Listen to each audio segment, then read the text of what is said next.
In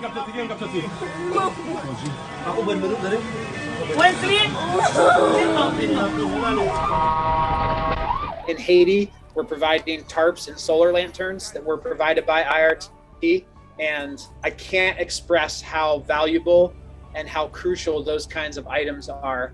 I mean, these are huge basic needs that people have that we're able to help meet because of the partnership.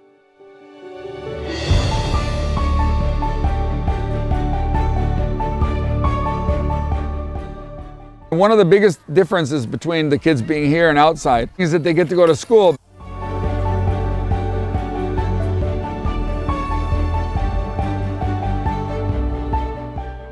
We have been able to receive nearly 800,000 pounds of food from IRT just in the last year. That puts IRT as one of our top donors when it comes to food, and one of the top organizations that have come to our rescue to continue to meet that demand of 550,000 people per month.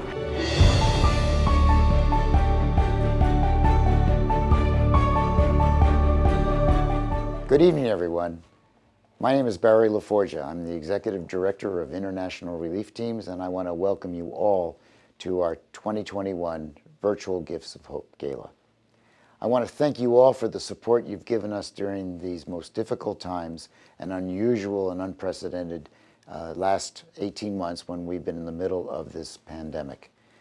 We've been able to do some pretty remarkable things because of your help, and I want to thank you all from the bottom of my heart for your support during these times.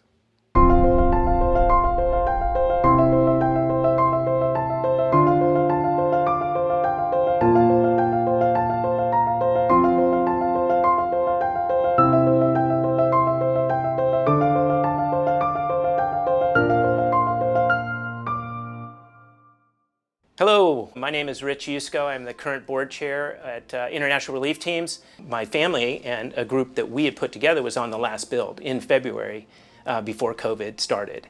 And so as we went into the shutdown, then it was, okay, how do we still continue to do our mission of helping people? The most immediate challenge that we had was the curtailment of our volunteer teams, not only here domestically, but also internationally. What we had to do is put more of our assets and resources into supplying the items, the relief supplies that were needed for recovery by the people that were affected by the disasters. With Ida, just like everyone else, we're watching the news. We're seeing that it's going to be a major disaster. We are on the phone with our partners, NGOs, suppliers. You know that there's going to be power outages. You know that people are going to lose their homes, lose their roofs. So we kind of know what we need to get. We already had contacted our supplier and ordered MREs, meals ready to eat. And on Monday morning, we were able to say, let's do it. Really, everything comes down to relationships. So whenever you have that experience with another organization, or a person that you can trust, it makes a world of difference, and it saves a lot of time too. We're able to be a lot more efficient in reaching out to IRT and letting them know what we're doing and seeing if there's an opportunity for partnership. And oftentimes that consistent long-term relationship has allowed us to get really important product into people's hands. Everybody lost their house in the area where I stay at. All the roofs off, and it's just been horrible. Basically, we're running out generators right now, have no water, no lights. It's crazy, man. The town's crazy, it's all destroyed. We received tarps, MREs, Gatorade, water. It's very helpful. Every hurricane or every disaster hits this country, IRT's partnered with MAP. You think about every major storm that's hit the United States of America within the last 15, 20 years. If I look back over a shipping report, IRT's partnered with us in MAP's response. Basically, a disaster has three stages. You have your acute stage, which is the shortest stage. That's when you're literally trying to save people's lives. The next stage is what I call the intermediate stage. Now you're dealing with people that have survived the disaster, but now are displaced. and they need physical support. That could involve, temporary shelters such as tents, tarps, could involve food, cleanup supplies if they're living in a portion of their home. And then you get into what I call the final stage of the disaster, or the recovery stage, which can last years. And that's when you're trying to get people back into their livelihoods and back into their homes, into their shelters. And then you're sending in construction materials, you're sending in volunteer teams to help rebuild. Now, in the case of 2020 to 21, we haven't been able to do those recovery aspects. So we spent a lot of our capital in sending in drywall materials, sending in other kind of construction help that would be needed. The other thing we did is in the Bahamas, for instance, we financed the hiring of local labor to not only help stimulate the economy, but to help these people get back into their homes.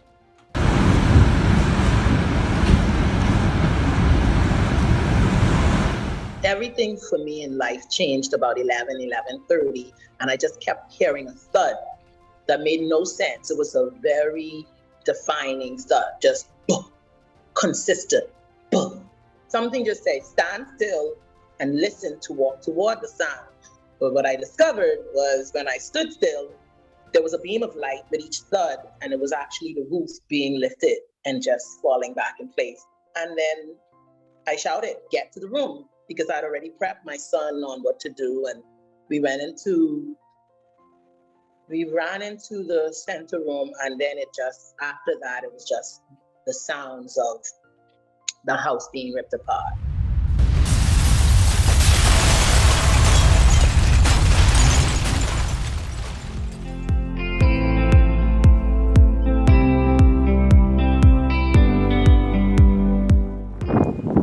This is what's left of my house.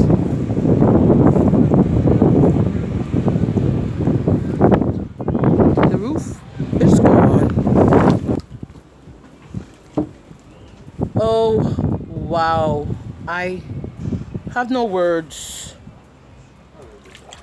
I have no words. This is my house. I got out September 5th. But I didn't get back home until July last year, the 20th, so I couldn't get back home. So it's been quite a struggle.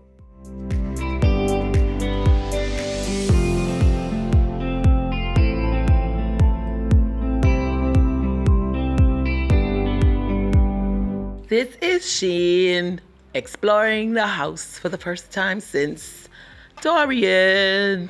The NGOs that I've encountered were a blessing to me, because emotionally and mentally, you're not yourself for quite a bit. Putting a new roof on a home has really been a game changer for families, of saying, okay, this is a house again. This isn't just a hollow shell that the roof has been ripped off and the walls have been damaged and stuff has been thrown everywhere.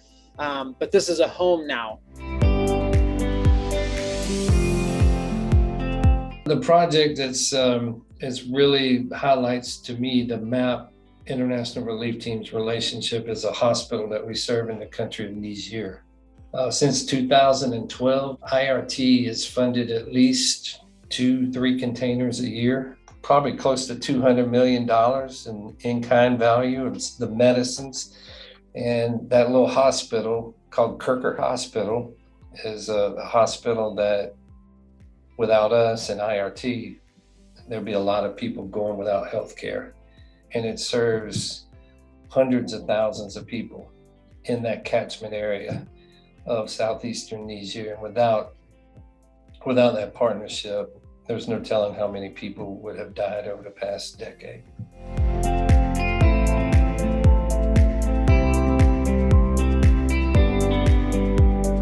The partnerships that Barry and Rose and International Relief Team develop are incredible. It allowed us to continue to be active and to bring back to both our community here in San Diego and then even across the world. We found ourselves providing more medicines that were sent out internationally to the clinics and hospitals serving the poor in various countries that we supported. We did over $47 million in medicines this year, our most ever.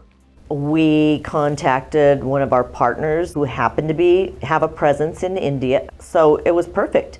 We were able to immediately we got 85,000 pieces of PPE, which included gowns, masks, face shields, and then we also knew that they needed oxygenators.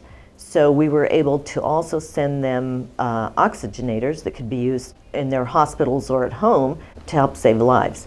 The machine we get from IRT, it's much bigger and efficient than local brands. Mostly local brands provide oxygen up to 7 to 8 liters per single person. But equipments we get from IRT and MAP International providing 2 patients at a rate of 10 liters per patient, which is huge. We can handle 2 patients at the same time with 1 machine.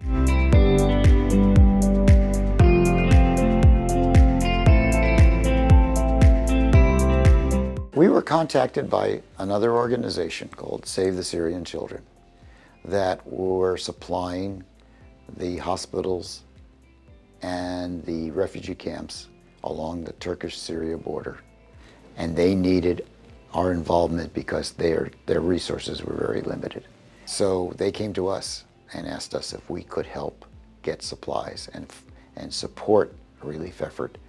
And so for the last 3 years, we've been providing them with supplies and medicines.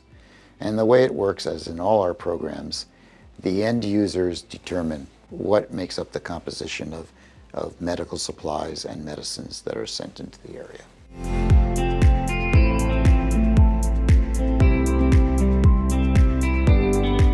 I would like to believe we're always flexible from the standpoint of trying to respond to whatever is happening. Like in Guatemala, we did a food program. We contacted a food producer in Guatemala, and we produced 90 metric tons of a food supplement to help very young children, 6 months to 2 years, offset the effects of stunting, which is physical and mental growth.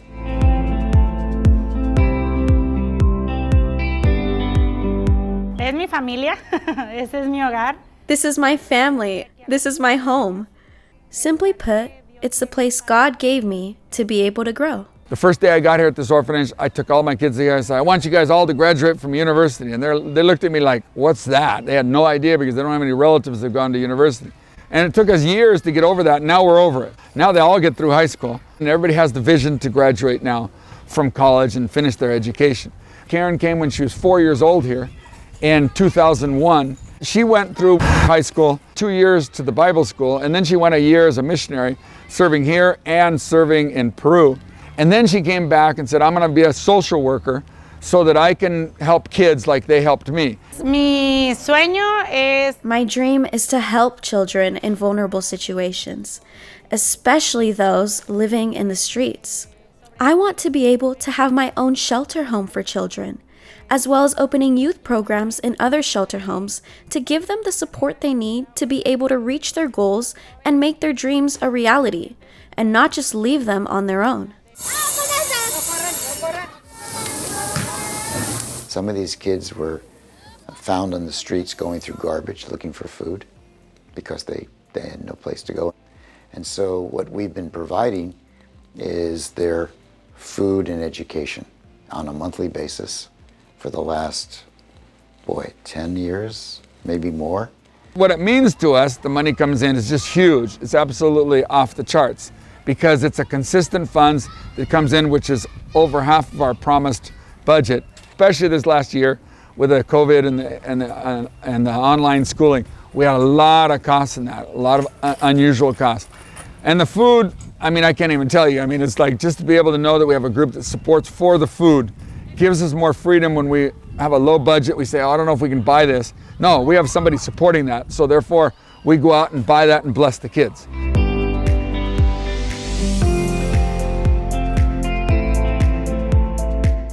One of the things that we're most proud of is we provided the food bank with over $1 million worth of food here locally. We've had a very strong relationship with IRT prior to COVID, and thank goodness that we did, because we are so happy and privileged to know that they called upon us when the opportunity became available to be able to distribute more food through their network partners. We have a backpack program for children, low-income children in the schools here in San Diego.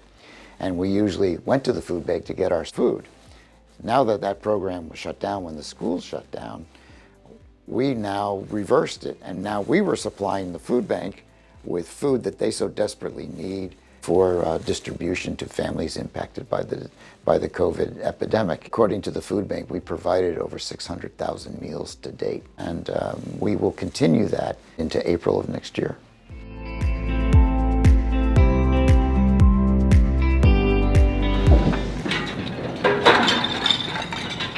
You know, when we shut down in March of 2020, when COVID really hit, we had to basically postpone and put on hold our post-disaster recovery teams, specifically our fires in Northern California. So they've been patiently waiting for us. Now, fortunately, just recently, when California opened up in June of this year, we were able to restart our programs, and our first team to Northern California went out in July.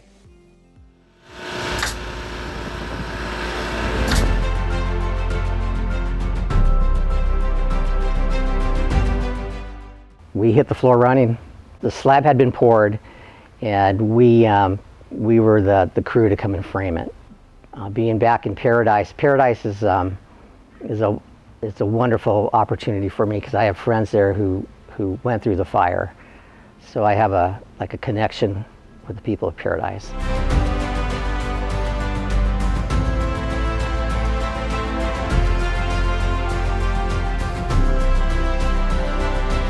Thank you pales. When you've come through something like this, there's no words, because it's only tears, it's only this touch to get them to understand how deeply that giving affects a life.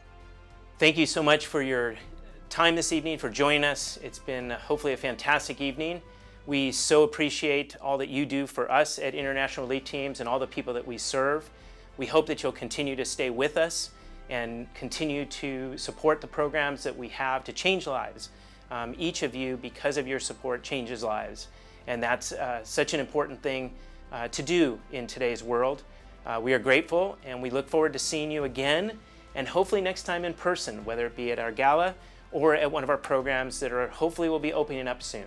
Thank you again. From the depth of our heart, we just want to say thank you, thank you, thank you. Muchas gracias. God bless you guys. I want to thank all of you for your support of our mission and our purpose, and I want to tell you that we could not do this without you. Everything that we accomplish is through your empathy, your compassion, and your generosity. Thank you so much.